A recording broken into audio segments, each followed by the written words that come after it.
that if we can cheat the system, if we can do the dodgy, as we say here, I might get better than I might be better than the rest of them. Right? SubhanAllah, we have this reputation, and I'm saying this very politely, the tradesmen in our communities. Right? Inshallah, the tradesmen here are very good. But generally the tradesmen have a very bad reputation. They'll give you a time that I'll be there at 3 o'clock, and you don't know whether it was 3 a.m. or 3 p.m. that they were talking about. Right? They give you a price, and subhanAllah, that price just keeps getting higher and higher. You just cannot trust those tradespeople. Right? And somehow they feel that by using this kind of deception, they will gain success in their work. Tawfiq cannot come with ways that have been disapproved by Allah subhanahu wa ta'ala. One of the ways that has been disapproved by Allah subhanahu wa ta'ala is lying. One of the ways that attracts tawfiq in our lives, my respected brothers and sisters, is to be honest in our dealings with others. Once when the Holy Prophet of Islam's son Ibrahim passes away, please listen to this story, right? Ibrahim was one of the sons of the Prophet who passes away. Now, when Ibrahim passes away, somehow coincidentally there was a solar eclipse. So the whole sky became dark. So the Muslims at the time, they were new Muslims at the time, and even the non-Muslims at the time, they said, wow, even the universe is crying because the Holy Prophet is sad. This man must be a real prophet of God. Now, Prophet ﷺ wanted to invite people to Islam. Sallu ala Muhammad wa ali Muhammad. Allahumma salli ala Muhammad wa ali Muhammad. I'm usually very nervous when I speak, but somehow when Sayyid Amjad comes, I become more nervous. Inshallah, for Allah to give me tawfiq, sallu ala Muhammad wa ali Muhammad. Allahumma salli ala Muhammad wa ali Muhammad wa ajil farajum. So, Ibrahim was one of the sons of the Holy Prophet. When he passes away, Prophet ﷺ, as we know, was very grievous, was very grieved.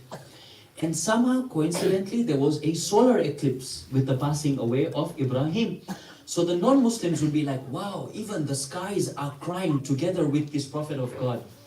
And therefore, he is a real Prophet of God.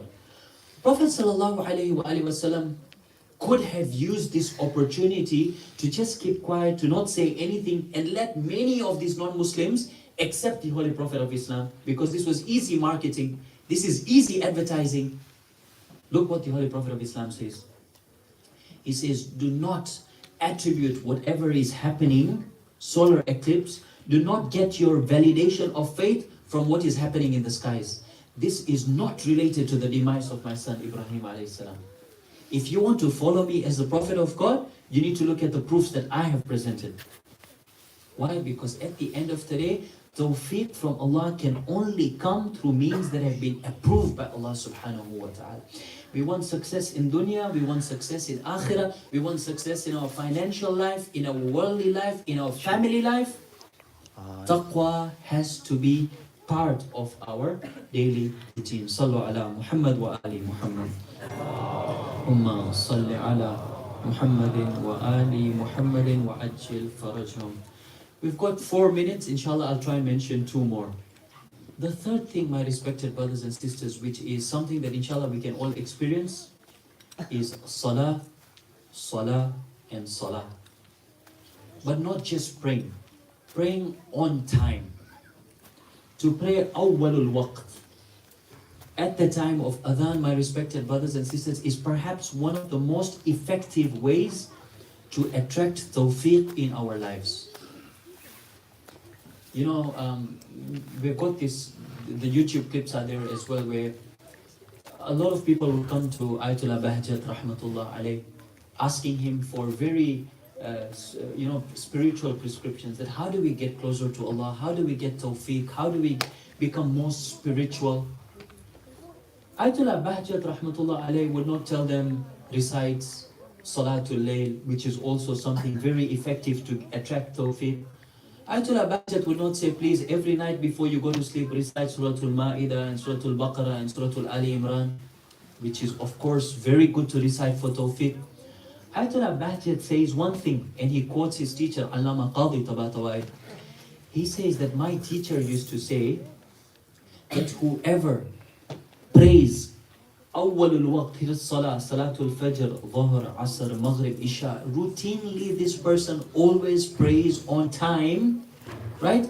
And then does not experience any effects in his spirituality. Allah Qadi says that this person can curse me. Because praying on time, my respected brothers and sisters, is the most effective, powerful tool that you and I have to attract success in our lives. So inshallah, this is another very powerful message that we can get. And finally, last but not the least, there are many in our riwayat factors that attract tawfiq in our lives.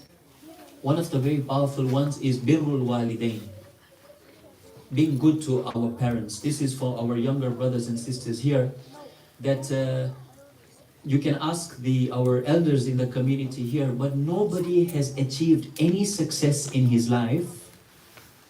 Nobody has achieved any success in his life by being bad to his parents. There is something special about our relationship with our parents that attracts tawfiq in our lives. There's many stories. One of them, that a person goes to one of the shuyukh who was a very spiritual person, and he says that I've tried so many things in my life, nothing seems to work. You know, they say, there's a statement in English that says everything that he touches turns into gold. So this person tells the sheikh that everything that I touch turns into charcoal. It goes the opposite way. Whatever that I do, it just fails. I don't succeed in my worldly life.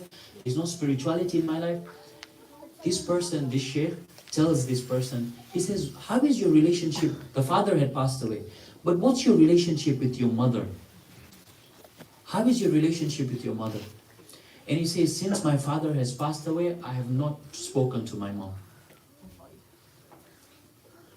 This is Allah subhanahu wa ta'ala has kept Jannah, paradise, under the feet of your mother. So this person now goes back to his mother and fixes his relationship with his mother. As soon as he does this, he sees that his life being transformed. Birrul walidain, my respected brothers and sisters, especially for our young brothers and sisters, any success that you want in life, whether it's again dunyawi or it is ukhrawi, at the end of the day, just make sure that we are very kind and respectful to our parents, inshallah. Sallu ala Muhammadin wa ali Muhammad. Allahumma salli ala Muhammadin wa ali Muhammad. There are so many. One of the last powerful ones is, of course, is the connection with the Ahlul Bayt alayhi wasalam, especially our connection with Imam Al-Hussein alayhi salam, who is Safinatul Najat. Tonight is Thursday night. Allow me, inshallah, to recite this salam and ziyarah that we can do to Imam Hussein alayhi salam, and try and imagine ourselves being Bainul Haramain, joining the thousands of Zuwar tonight who are in the Dari of Imam Al-Hussein alayhi salam. There is a hadith from our 12th Holy Imam, An Sahib al-Asri wa Zaman, Amanun minan nar. Whoever wants protection from the hellfire, whoever wants immunity from the hellfire, Amanun minan nar, li zuwari qabri al-Hussein laylatil Jum'ah. That whoever visits Imam Al-Hussein alayhi salam on Thursday night, a night like tonight, Imam alayhi salam says this person is guaranteed protection from the fire of hell. So inshallah, you can join me in reciting this salam and ziyarah to Aba Abdullah al-Hussein. Allahumma salli ala Muhammadin wa ali Muhammad. Assalamu alayka ya Aba Abdullah wa ala al-arwah allati hallat bifina'i alaykum minna jami'an salamullahi abadan ma baqina wa baqiya al-laylu wan-nahar ولا جعله الله آخر العهد منا لزيارتكم. السلام على الحسين وعلى علي بن الحسين وعلى أولاد الحسين وعلى أصحاب الحسين برحمتك يا أرحم الراحمين. وصل يا ربي على محمد وآله الطاهرين. اللهم صل على محمد وآل محمد وإلى أرواح المؤمنين والمؤمنات رحم الله من قرأ الفاتحة مسبوقة بالصلاة على محمد وآل محمد. اللهم صل على